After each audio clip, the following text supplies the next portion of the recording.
String lights hung between live oaks across the back lawn of the Winslow estate, and the Savannah night was thick with voices and champagne. Paige Winslow stood near the stone balcony in a green dress, watching the front gate. Victor Lennox came through it in a navy suit, 2 board members flanking him. He had not been invited. 30 feet away, Luke Brennan was rolling up a measuring tape near the carriage house wall. Gray Henley. Work boots. Sawdust on his forearm. Paige crossed the lawn and took his arm, not gently, not politely, and pulled him around to face her. Act like my fiancé tonight. Luke looked down at her hand on his arm, then up at her face. He did not pull away. He did not ask why. Victor stopped in the middle of the yard, watched the 2 of them standing together under the lights, and after a long beat, kept walking. This is the story of a contractor who said yes to a stranger, and a CEO who bet everything she had left on a man she had never spoken to before tonight. For years before that night, Luke Brennan had been a lead architect at one of the largest firms in Atlanta. He designed the Meridian Tower, 38 stories of glass and steel that changed the downtown skyline. His name was on the renderings, the structural reports, the presentations to the city council. He was 34, and the firm had already begun talking about making him partner. Then his wife died. It was not sudden in the medical sense. There had been months of hospital rooms and quiet hallways and conversations with doctors who chose their words too carefully. But when it ended everything else too. Luke stopped going to the office, not because he fell apart in some visible way, but because the version of himself who sat in conference rooms and argued about load tolerances belonged to a life that no longer existed. He did not resign. He just stopped showing up, and after a while, the firm stopped calling. He moved to Savannah with his daughter Grace. She was 6 then. He bought a small house on the east side with a screened porch and a garage he converted into a workshop. He registered a contracting business, started taking renovation jobs, kitchens, porches, carriage houses, the kind of work that let him use his hands and leave his mind alone. He could read a blueprint faster than any contractor in Chatham County, but he never told anyone why. Grace was 10 now. That morning, she had sat across from him at the kitchen table, building a house out of popsicle sticks while Luke drank his coffee and read through a materials invoice. The roof of her little structure kept tilting to the left. Luke reached over without looking up from the invoice, pressed one stick a quarter-inch lower on the right side, and the whole frame leveled out. Grace studied it for a moment, nodded once, and went back to gluing. They understood each other like that, in adjustments, not explanations. 3 weeks before the party, Luke had picked up a renovation job through a standard listing on a contractor board. Restore the carriage house on a historic property off Abercorn Street. Good bones, solid foundation, needed new windows, framing repairs, refinished floors. The kind of job he preferred, structural, honest, finite. He had not asked who owned the estate. The listing gave an address and a scope of work. That was all he needed. He had no idea the property belonged to the Winslows.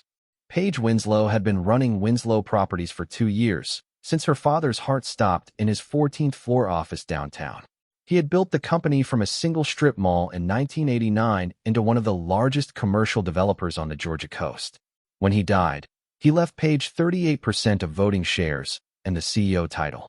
He also left her a board that did not entirely believe she deserved either one. Victor Lennox had been her father's business partner for 15 years.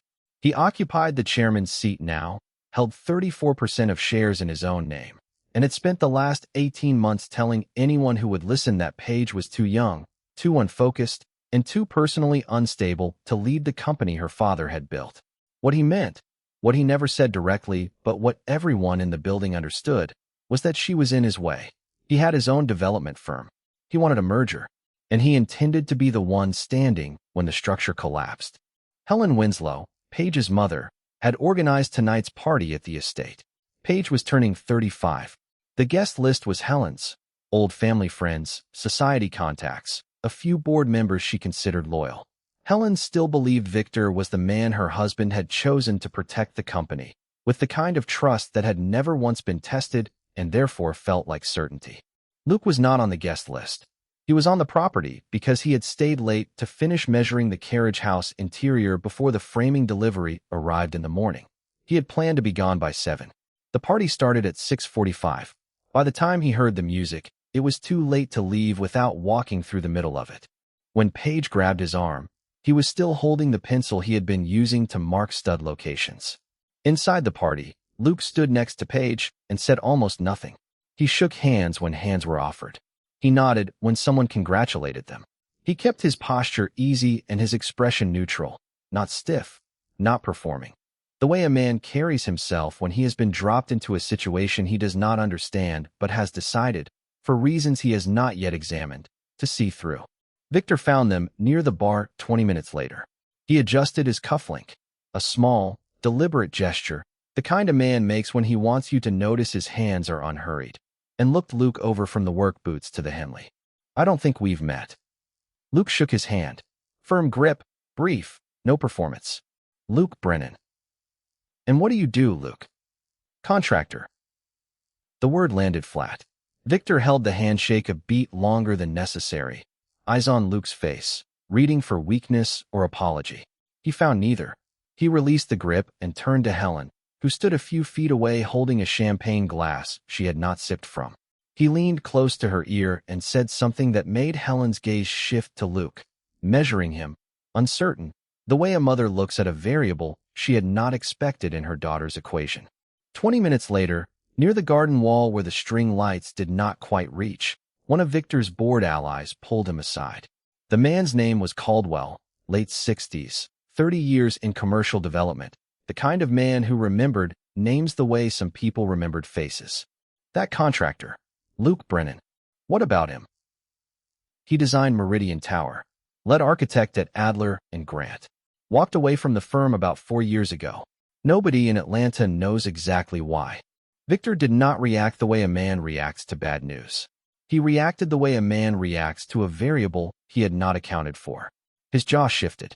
His eyes moved back across the lawn to where Luke stood beside Paige, hands in his pockets, watching the party the way someone watches weather, with patience and distance, not investment. Victor was not afraid of contractors. Contractors could be outbid, undercut, frozen out of jobs. But he understood architects. Architects read documents. Architects noticed when things did not line up. And he understood what it meant when a man who had designed a 38-story tower was standing in his path and did not seem to care whether anyone noticed. Near the end of the night, Paige led Luke out to the side balcony, away from the last clusters of guests. The noise of the party dropped to a murmur behind the French doors. Spanish moss hung from the oak branches overhead, motionless in the still air. "I owe you an explanation." Luke leaned against the opposite rail, arms folded. "You owe me a name. I don't even know yours." She looked up. "Paige. Paige Winslow. The Winslow on the property deed." "That's the one." And that was the first real conversation they had ever had. Two people who had been pretending to know each other all night, finally admitting they did not. But the night was far from over, and neither was the lie she had just asked him to live. The next morning, Paige found Luke at the carriage house. He was already working, removing a section of rotted baseboard along the east wall, his tools laid out on a canvas tarp in the order he would need them. Pry bar, utility knife, chisel, replacement trim still wrapped in plastic. She stood in the doorway for a moment before he acknowledged her. He did not look up. He just said, "I figured you'd come by. I need to explain what last night was about. You saw someone you didn't want to face alone. You grabbed the nearest person who wasn't part of your world." He pried loose a section of baseboard and set it aside. "That was me. Victor Lennox. He chairs my board. He's been pushing for a merger that would hand my father's company to his own firm. The board votes in 5 weeks. And a fiancé changes the math. It changes the narrative. Victor's been telling the board I'm unfocused. No personal stability, no long-term commitment to anything. A fiancé doesn't prove anything legally, but it takes that particular weapon off the table. It makes the personal instability argument harder to sell." Luke set the pry bar down on the tarp. He stood and looked at her for the first time that morning. "I don't want money for this." "Then what do you want?" "My daughter stays out of it. She doesn't come to events. She doesn't meet board members. She doesn't become part of whatever this arrangement is. That's my one condition." "Done." They set the terms standing in the half-demolished carriage house with sawdust settling between them. Appear together at company functions and social events until the board vote. No overselling. No public displays beyond what two people who are comfortable with each other would naturally do. Just present, together, and consistent enough that nobody had reason to doubt it. Paige extended her hand. Luke looked at it. The formality of a handshake to seal something that had no contract and no exit clause, and shook it. Her grip was firmer than he expected. She held it for exactly 1 second, then let go. "I should know something about you," she said. "If someone asks at an event. I'm a contractor. I have a daughter. I don't talk much at parties." He picked up the pry bar. "That's the whole file. It'll do." Luke went back to the baseboard. Paige stood in the doorway a moment longer, watching the way he measured twice before cutting, the way his hands moved with a certainty that had nothing to do with hurry and everything to do with knowing exactly where the next step was. She turned and left before he looked up again. 2 weeks after the party, Luke's subcontractor, a crew of 4 carpenters he had worked with on 6 previous jobs, pulled out of the carriage house project. The foreman called on a Tuesday morning, apologetic but firm. Another job had come up. Better money, longer contract. He was sorry. He would not be more specific than that. Luke made 3 calls that afternoon trying to find a replacement crew. 2 were booked through the fall. The third quoted a price that told Luke they did not want the job, but were too polite to say no. He set his phone on the workbench and looked at the framing he still needed to finish. The window headers, the load-bearing wall on the south side, the ceiling joists in the back room. Work that one man could do, but not on the original timeline. Not even close. He did not tell Paige. She noticed on Thursday the progress she had tracked over the first 2 weeks. New window frames set, subfloor leveled and sealed, wiring roughed in through the old conduit runs, had slowed to a fraction of its former pace. Where 4 men had been moving through the space with ladders and nail guns and the organized chaos of a working crew, now there was 1 man, alone, doing everything in sequence instead of in parallel. "Where's your crew?" "They picked up another project." "It happens. When are they coming back?" "They're not." She waited for him to say more. He did not. He picked up a spirit level, set it against the wall he was plumbing, and adjusted a shim without looking at her again. That Friday night, Paige drove past the estate on her way home from a dinner with investors downtown. It was 11:15. The carriage house windows glowed amber against the dark lawn. She pulled into the gravel drive and walked to the open door. Luke was inside, cutting trim boards on the table saw, working by the light of a single clamp lamp clamped to a ceiling joist. Sawdust floated in the cone of light like something suspended in water. His shoulders carried the kind of tension that comes not from a single strain, but from hours of absorbing every task that should have been someone else's. He looked up, saw her standing in the doorway in her dinner clothes, heels, fitted blazer, the kind of outfit that did not belong within 50 feet of a table saw. Neither of them spoke. Paige stepped inside, walked to the far end of the board he was about to cut, and held it steady with both hands. Luke looked at her hands on the wood, then at her face. He turned the saw on and made the cut. They worked like that for 40 minutes. No conversation, no explanation, just the sound of the saw and the quiet rhythm of measure, mark, cut, stack. Paige found out on Monday how Luke had really lost his crew. It took 1 phone call to the subcontractor's foreman and 3 minutes of silence before he admitted it. Victor had gone through an associate who handled commercial property insurance across Chatham County. The associate contacted the foreman's surety provider and raised questions about risk exposure on the Winslow Estate project. The message was unmistakable. Any crew working under Luke Brennan on Winslow property would find their bonding under review. The foreman had 3 other active jobs that depended on that bond. So he walked. Paige drove to Victor's office that afternoon without calling ahead. His assistant stood up from her desk. Paige walked past her without slowing. Victor was on the phone, leaning back in his chair with one ankle crossed over the other knee. He held up one finger, the gesture of a man who believes his time is more important than yours. Paige sat down across from his desk and waited. When he hung up, he folded his hands on the desk blotter. "You pressured his bonding company." "I don't know what you're referring to." "His crew pulled out the same week your associate called their surety provider." "That's not a coincidence, Victor." Victor leaned back. "Your fiancé is a liability, Paige. Every day he's on that property, the board sees instability. A CEO engaged to a man who hangs drywall for a living. You're not just hurting yourself. You're writing their talking points for them." That's my decision. No, it's the board's decision. And in 5 weeks, they'll make it. He opened a drawer, pulled out a leather folder, and set it on the desk between them. He opened it to a single sheet, a proxy tally. 34% is mine. I have signed proxies from 3 minority shareholders. That gives me 46%. I need 5 more points for a majority. He looked at her without blinking. Your mother holds 8. Paige did not move. Her hands stayed flat on the armrests of the chair. She hasn't signed anything. She hasn't refused, either. That evening, Paige drove to her mother's house on the other side of Ardsley Park. Helen was in the kitchen, arranging hydrangeas she had cut from the side garden. She did not look up when Paige came in. The shears clicked 3 times before Paige spoke. Victor approached you about signing a proxy. Helen set down the shears carefully, aligning them with the edge of the cutting board. He said it would protect the company. He said your father would have wanted it. Did you sign? No. A pause. But I didn't say no. Paige sat at the kitchen table, the same table where she had done homework as a child, where her father had spread out site plans on Saturday mornings, where the family had eaten dinner every night until the family became 2. She told her mother everything. The board pressure, the merger terms, Victor's proxy count, the 5-point gap that her mother's shares would fill. Helen listened without interrupting, her hands still resting on the flower stems as if holding something in place. That night, Luke and Paige sat on the front step of the carriage house. The renovation site was quiet around them, tools stacked against the wall, a single work lamp burning inside, throwing their shadows long across the gravel. Paige told him about Victor's 46%, about Helen's 8, about the 5-week clock that was now 4 weeks and shrinking.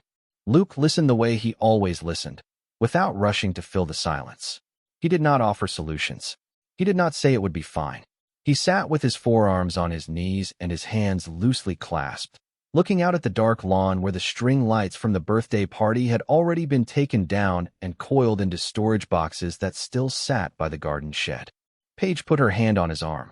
Not the way she had at the party. Not a grab, not a pull, not the desperate clutch of a woman reaching for the nearest solid thing. She placed it there slowly, deliberately, with the full weight of knowing what she was doing. The way you touch something you have decided to trust.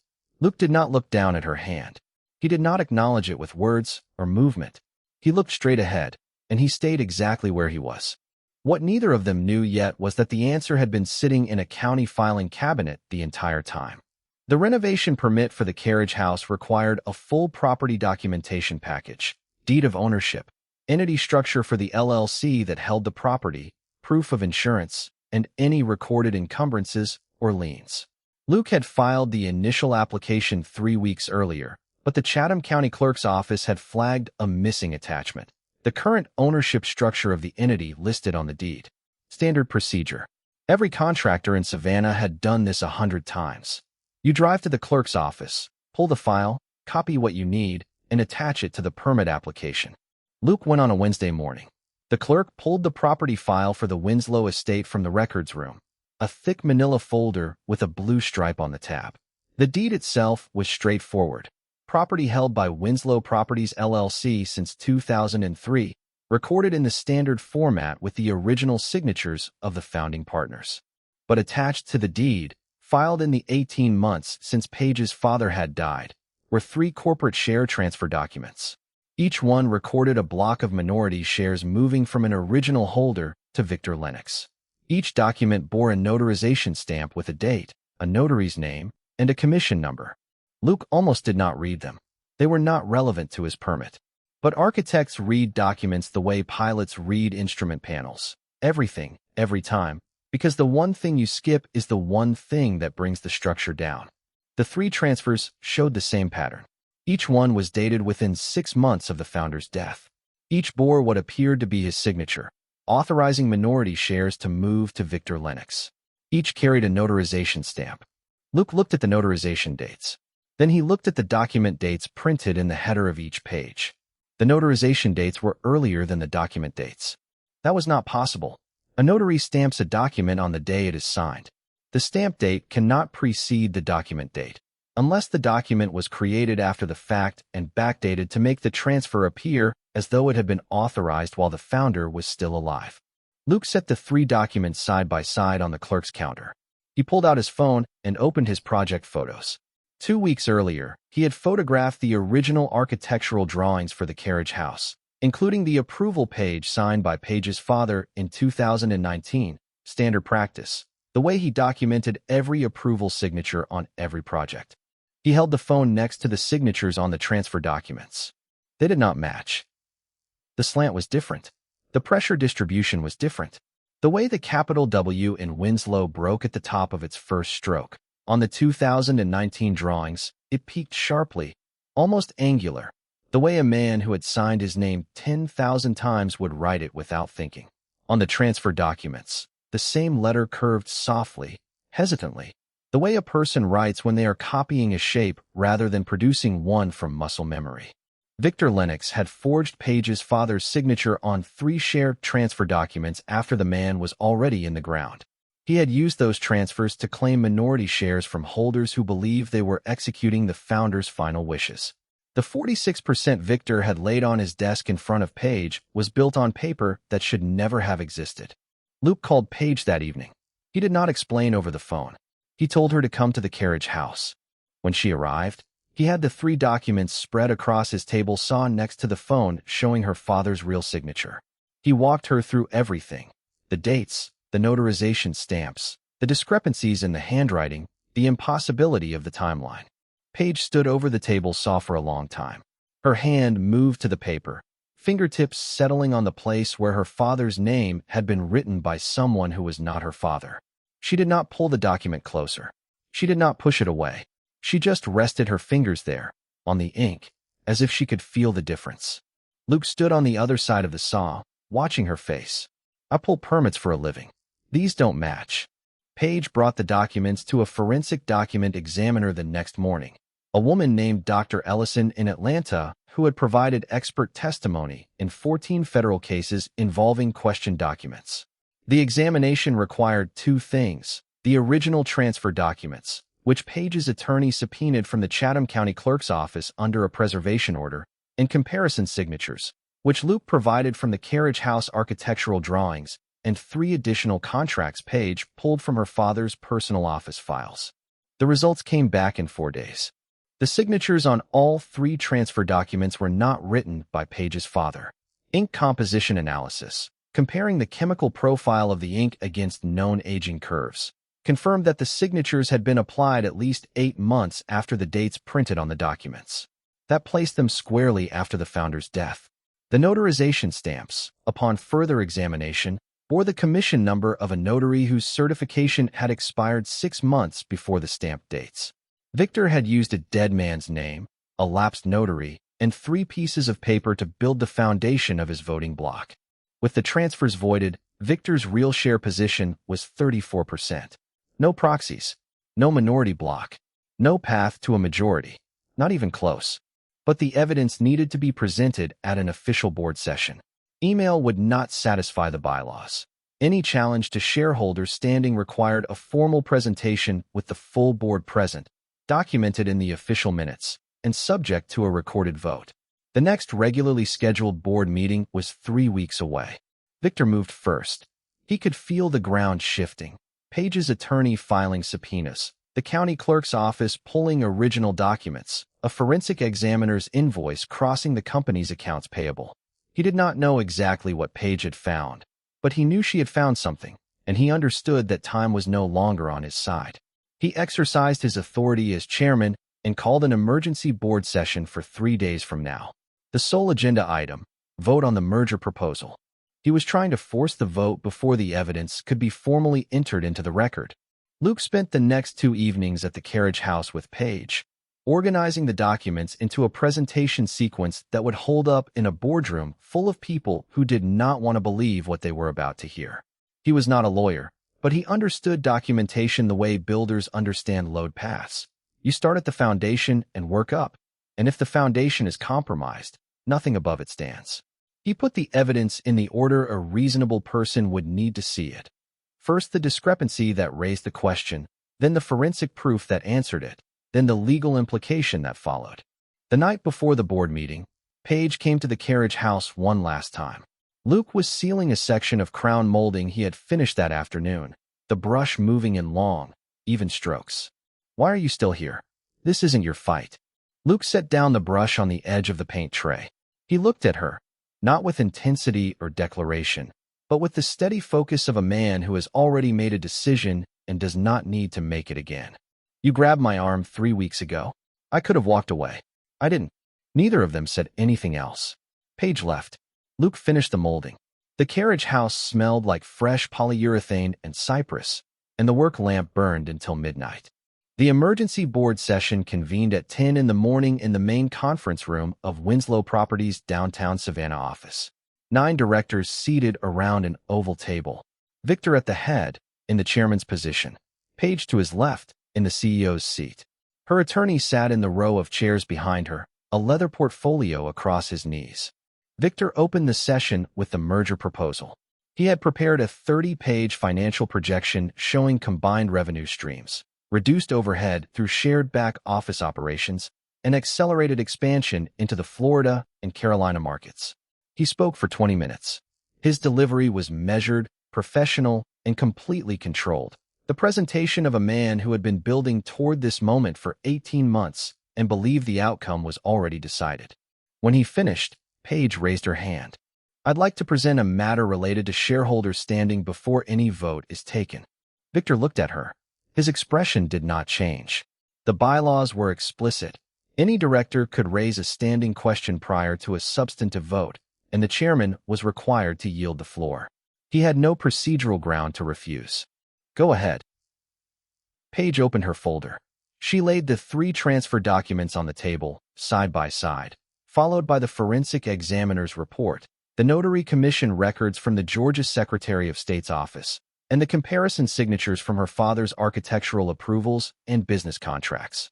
She walked the board through it the way Luke had organized it. Discrepancy first, proof second, implication third. She did not raise her voice. She did not editorialize. She did not look at Victor while she spoke.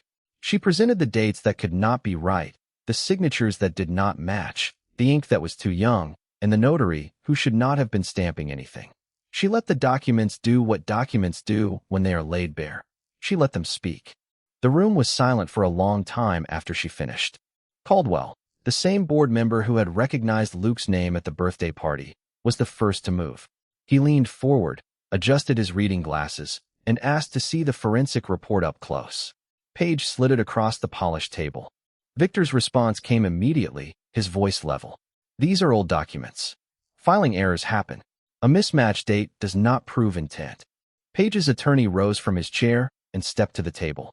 He presented the ink analysis summary, the chemical composition data, the aging curve charts, the examiner's conclusion.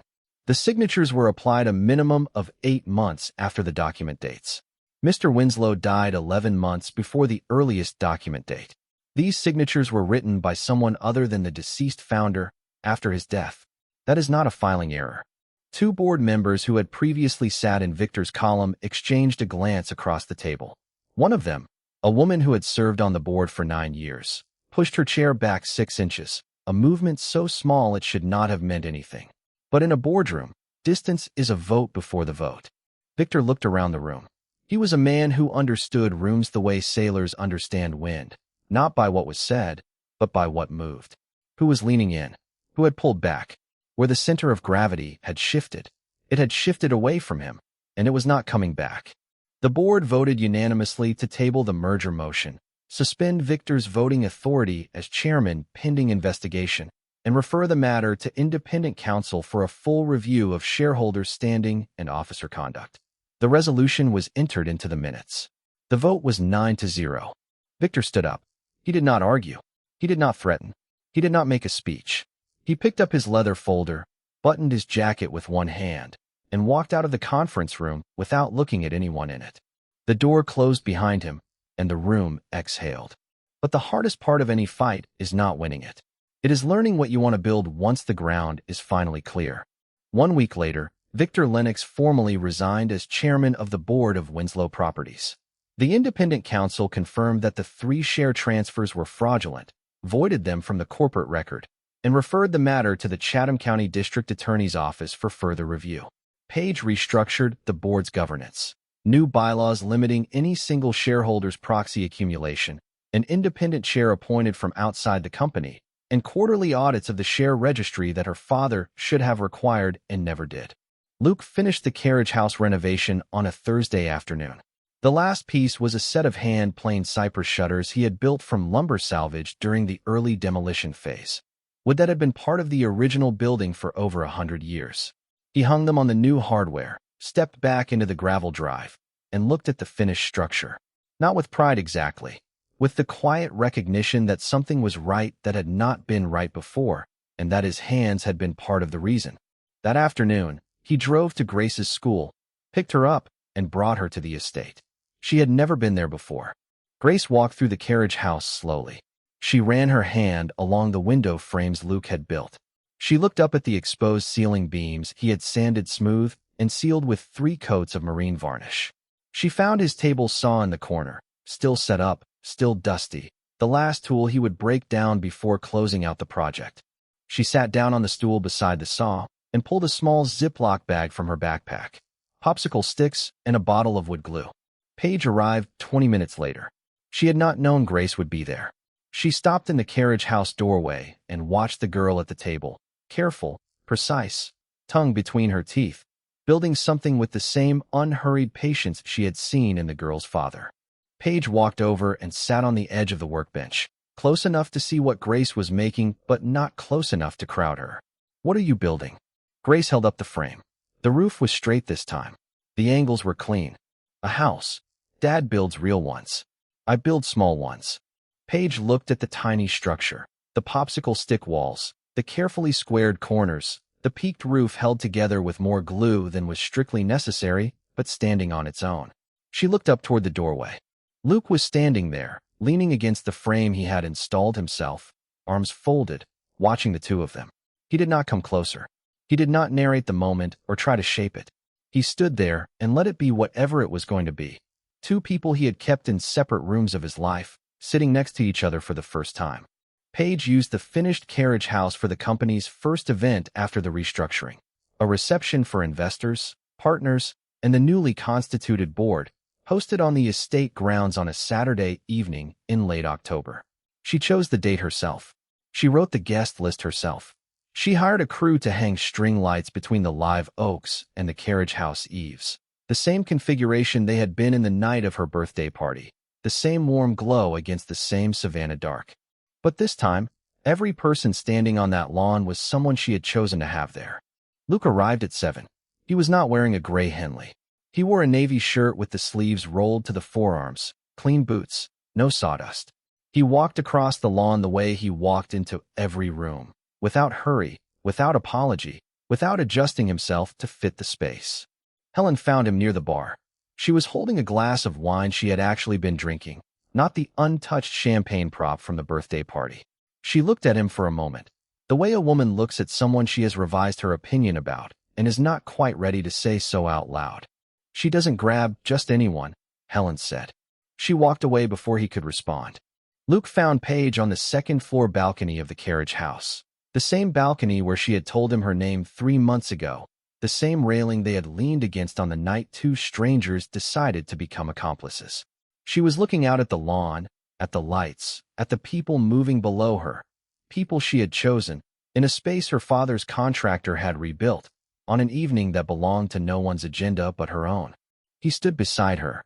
The noise of the reception drifted up through the live oaks, conversation, the clink of glasses, someone laughing near the garden wall.